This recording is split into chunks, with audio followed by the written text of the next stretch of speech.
Welcome to Life and Love Nuggets, where licensed therapist Brent and Janis Sharp share how you can thrive in your life, your love, and your relationships.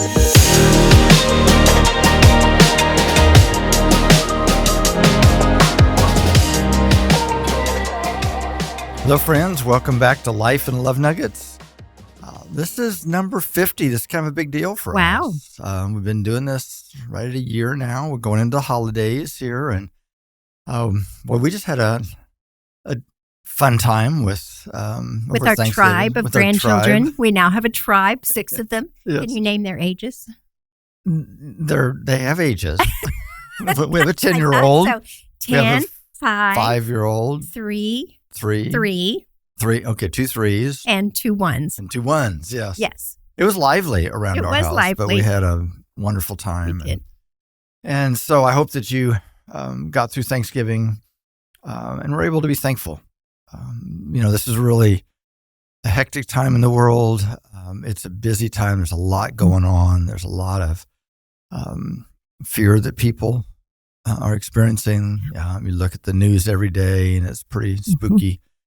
And so we thought going into the holidays here, it would be, particularly as we transition into a new year, we thought it'd be good to revisit one of the topics that we covered earlier in the year.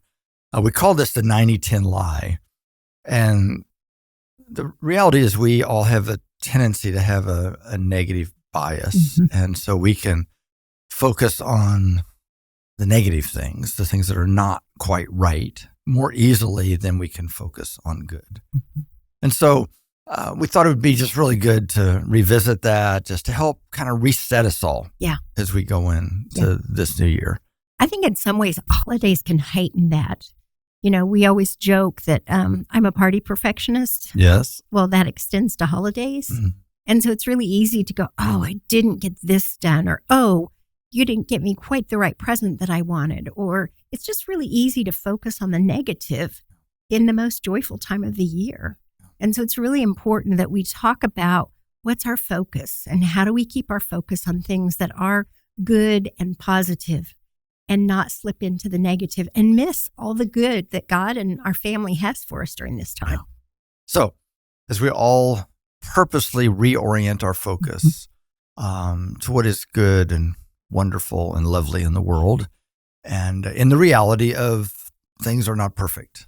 And so let's all listen in. We're going to talk about one of the most significant things today that we see that crops up over and over and over again in our work. And we have, as we step into a new year, we have an opportunity to develop some new rhythms. New healthy habits. Most of us are thinking about healthy habits that we want to start for the year. And so we want to develop some healthy habits in our relationship. And today, specifically, we want to talk about focus or perspective. It's what are we really focusing on? And as humans, we have a negative bias. I mean, you end up getting a review and maybe 8 out of the 10 things you get excellent and 2 things you get very good. But you can walk away going, oh man, those 2 areas I'm just really bad at. So as humans, we do tend to really focus on the negative. And whatever we focus on ultimately determines our attitude toward the thing. And so that's what we want to look at today. And I was thinking about when our kids were little. Yeah. We had the video cameras that were the great big ones that you carried on your shoulder. And our kids were always in a lot of productions. And so they would do singing and dancing and acting. And I would have this big video camera on my shoulder. And I would be trying to record them, but I didn't feel like I could really see them. So I would lean out a little bit so I could see them, assuming the recording was going. Well, it was, but it was on auto focus. And so we have hours and hours and hours of video with a close-up of the person's head in front of us and just blurry figures of our children singing and dancing in the background. And that's how our mind can be sometimes. Sometimes we're not focusing on the very thing that is important to us. So again, whatever you focus on determines your attitude towards a thing. And we found this principle we want to talk about. We call it the 90-10 lie. And we found it cropping up, particularly, we do a lot of affair recovery, and we saw it particularly cropping up there. But yet we've seen it impact so many different areas of our life. And so what we find out in marriage is, all of us, we met, 47 years ago now, Yes. a long time ago. And I was smitten with her. I don't know. It took a little while maybe for her to get smitten with me. But, and you remember, if you're married, you remember those moments of, oh my gosh, I have found everything that I've ever been looking for. Mm-hmm. And we just feel swallowed up in this aura of amazement. Well, no one human could ever be 100% of what you're looking for. That would be idolatry. Yeah. God wouldn't even allow that to happen. What we found out is most of us marry somebody that's about 80 to 90% of what we're looking for in a spouse. Now, as marriage counselors, we help people go from 70 to 72 to 75 to 78, 82, 85 maybe, but it's never going to be 100%. The challenge with that is there are going to be people in the world that do have that 10% or 15% that our spouse doesn't have, and it will affect us. Mm-hmm. And if we're not careful, it can begin to poison our attitude towards our spouse. And so we have a negative bias as humans. And it's not just in marriage. That negative bias is in everything we do. I may think my job is great, but there's this and that really bothers me. Or, my church was so wonderful in the beginning, but now there's this and this and this that I don't like. Even our kids, they're such a great kid, and we can easily focus on those negatives and lose sight of all the positives that are in our lives. Yeah. And we call it a lie because, again, we see this so much in marriage is that if we focus on the 10% of what I don't have, then it begins to spoil the 90% or the 85% that I have. And it affects all of us in some way. On the lower end of the continuum, it will affect us in a way that it just impacts my attitude. I don't really say anything, but I wish my partner was a little bit more like that. Or we see somebody that coaches their kids, teams and sports, and I wish my spouse was, able to do that. Or I wish my spouse had this kind of a job, or we could live in this kind of a house or whatever. And it just begins to affect my attitude. Now we move up the ladder a little bit and the continuum, and I now begin to criticize or pick at them. And I wish you could do this different. I wish you could do that different. We move up the continuum a little bit farther, and we see people to have that. I cannot live without them. Right. And they go after it. Mm-hmm. Unfortunately, once they get out there, so often they find, I got the 10%. But then all of a sudden they become more objective because it's very tunnel vision when you're focused on the 10 and you don't have it. They become more objective and begin to go, oh my gosh, I got the 10%, but this person's never going to be the 90% or the 85%. And sometimes it's hard to get back. Sometimes they've burnt the bridge and It's hard to get back. And it really begins again to spoil their whole perspective on their partner. And so the other challenge behind that is even though it's only 10%, if it's just that, then I think, oh my gosh, I have to have that. It's bigger than we think it is. It gets magnified. It gets magnified. And so, I was raised with a couple of brothers, and we would come home from school all the time. And my mom oftentimes had baked some cookies or some brownies or something. They were sitting on the counter, and she knew we were hungry. And so she'd say, now go to the refrigerator, get whatever snack you want. Just don't touch the cookies. All I could think about was the cookies. Because I can't have that, it becomes bigger. Yeah. And so the key is, how do I stay focused on the 85 to 90%? Now, it doesn't mean we don't have to work on some of the things that the 10 are in the 10%, because I can create some conflict or some problems, and we have to work on that. But the key is, if I can stay focused, if I can keep that camera lens focused on the 85 or 90, it just puts the other in proper perspective. And it's in so many little ways in our lives. It doesn't have to be a fair or a fair recovery. It's so many little things. Like I was just thinking this morning, Brent almost always makes our bed, which I'm very thankful for. Yes. But there are days that he makes my phone in the bed or my iPad in the bed. Well, I can go, oh my gosh, I can't believe he did that again. Or I can focus on the fact of, wow, he makes the bed more than anybody I know. I think Brent would make the bed if he was in a coma. And in marriage counseling, a lot of times I'll hear people go, my spouse just doesn't load the dishwasher right.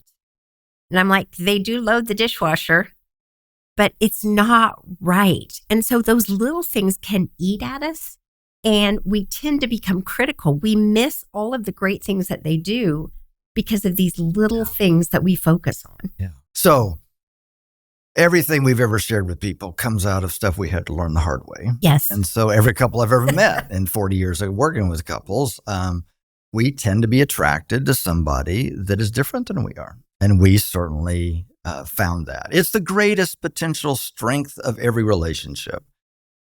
We tell people, if you marry somebody exactly like you, then one of you is unnecessary. I think God's design is you take difference and you blend it together so that we could have a greater strength than we could by ourselves. But it's also the source of almost every conflict that we'll have. Absolutely. Because we live together and we're imperfect humans and we're married to imperfect humans. And so there's going to be things that we're going to run into. And sometimes the very quality that I appreciate about this person, there's just a part of that personality that will drive us crazy. And so Janis always said that she was attracted to the fact that I'm pretty steady. I don't change a lot. Well, that can get a bit boring. And so she's had to live with boring over the years. I was attracted to the fact that she's very creative and spontaneous and likes to do new things. And I love that. And yet sometimes I'm like, oh, we're going to change that now. And so, but I think over the years, we have seen so much value in that because we've really grown more towards center. Not that we're supposed to be exactly alike, but I appreciate his steadiness because I don't have to worry when tax season comes, or his organization, I should say, he's going to have all the documents there. I don't want to mess with that. I can do that. I've done it over the years, but it's kind of like sticking needles in my eye.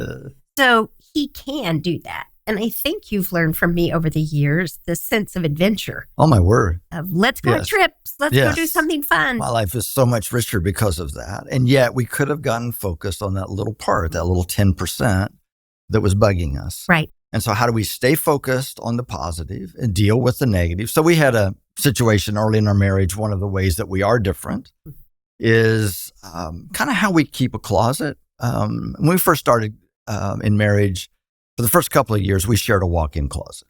Now, you have to understand, my personality is very structured, very orderly, and I'm probably about that close, very close from needing medication for obsessive compulsive disorder. Janis probably thought I should have been on medication for several years.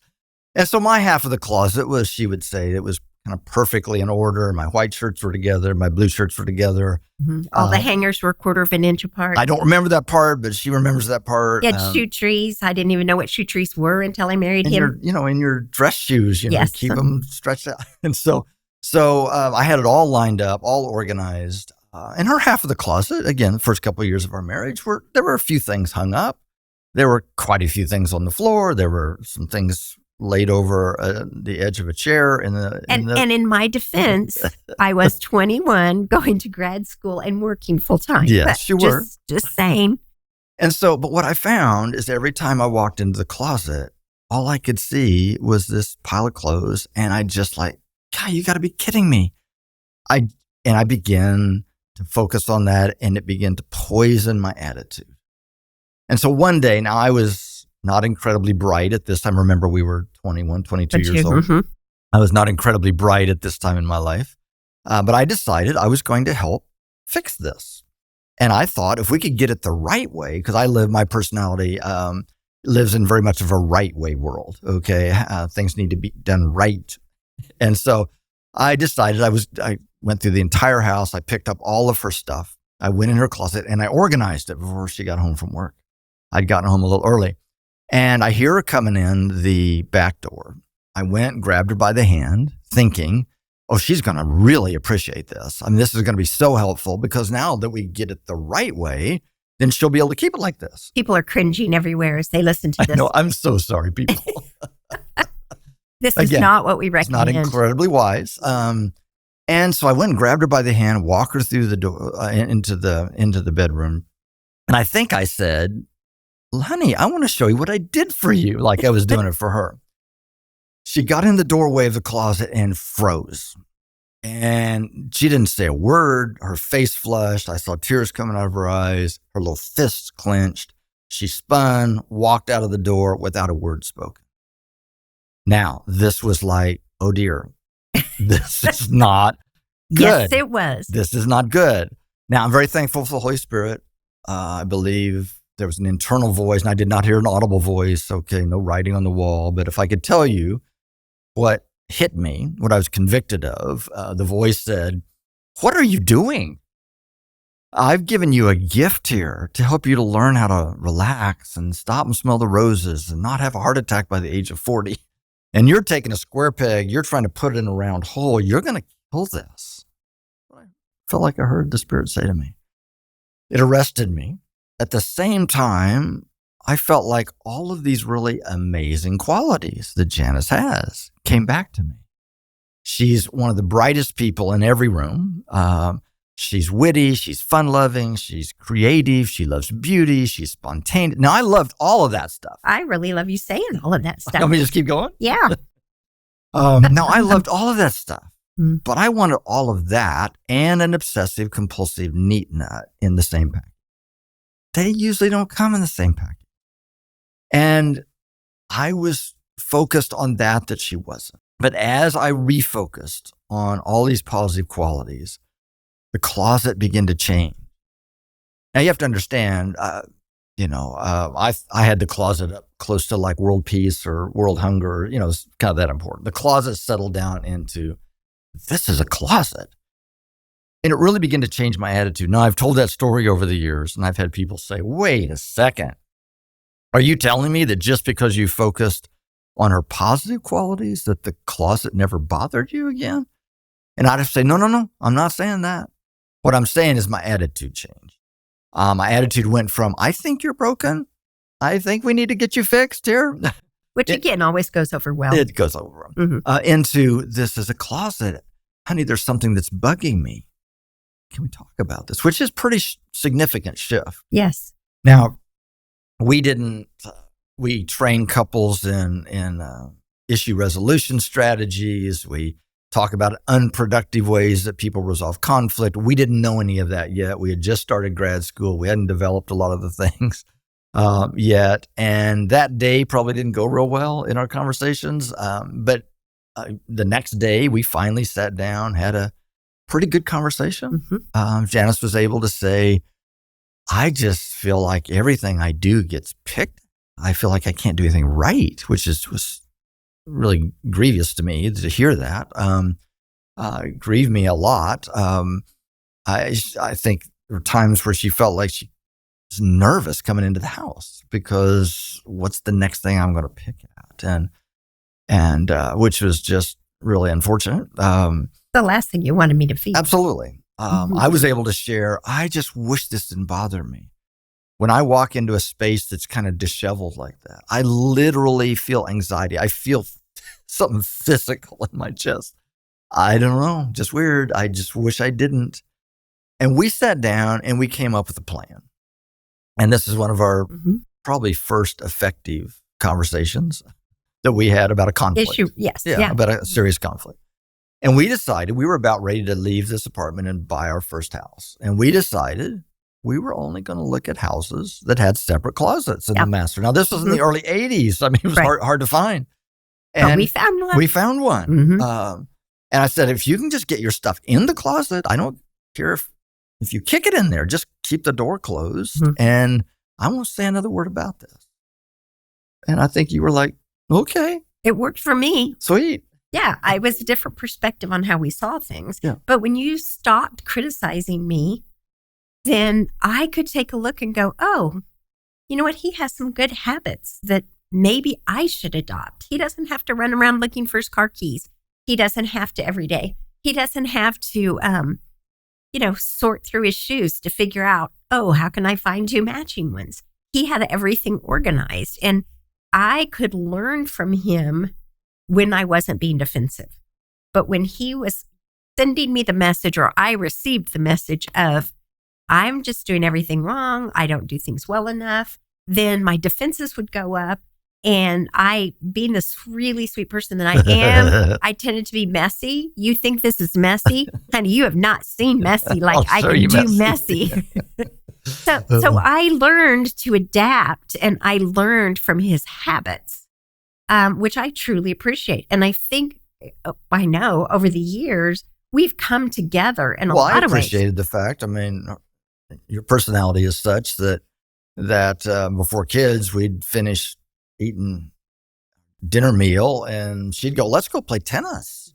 And I'd think, well, we need to clean up first. In my family, you'd spend the next 2 hours scrubbing everything from top to bottom. And then if you had any time left in your day, then you might relax and play, which means I didn't know how to relax and play. And so I realized you could go play tennis, come back, clean up the kitchen later, and sometimes the next morning, and the world wouldn't come to an end. And so I began to kind of pull back a little bit, begin to learn how to relax and learn how to play a little bit more. So that 25 years ago, we bought our final house, and we now live in a house that has a shared walk-in closet, and we do fine. We do. In fact, right now, we're in the process of kind of remodeling it, and I'm the one saying we need to switch some of this around and, coming up with a new plan to keep it even neater. And when the first time you said that, I thought, what? who are you? Now, as Janis said, the point of this is not that we become the same. Right. The point of this is that we get the full benefit of the unique differences that we find in our lives together, and that we both are thriving, that we're both fully able to be completely who we are. And I think that comes from 2 sources. One of those is, am I focused on the right thing? Do I have that 90% in my focus? And then we have to have good, healthy conversations about closets. Right. We still have to resolve conflict and deal with those kinds of issues. But it really comes down to, what are you focused on? And is that capturing my attention? And I also think we have to focusing. Focus. We have to really make an effort, really be intentional to let our spouse know, or our kids, or people at work, or our church, or wherever, the positive qualities that we see in them. Because it's so easy to have that little bit of a snarky, negative attitude that people pick up on. And if we don't speak that to other people, especially your spouse, your kids, the people you live with, if you don't say, you know what, I really appreciate how neat and organized you are. I really appreciate how stable and steady you are. If we feel like we're constantly being criticized, our defenses go up. And so we're not going to receive anything from the other person. That's good. But if we are, if as spouses or parents or whatever, if we are letting people know we value them, that we see good qualities in them, their defenses are going to be lower.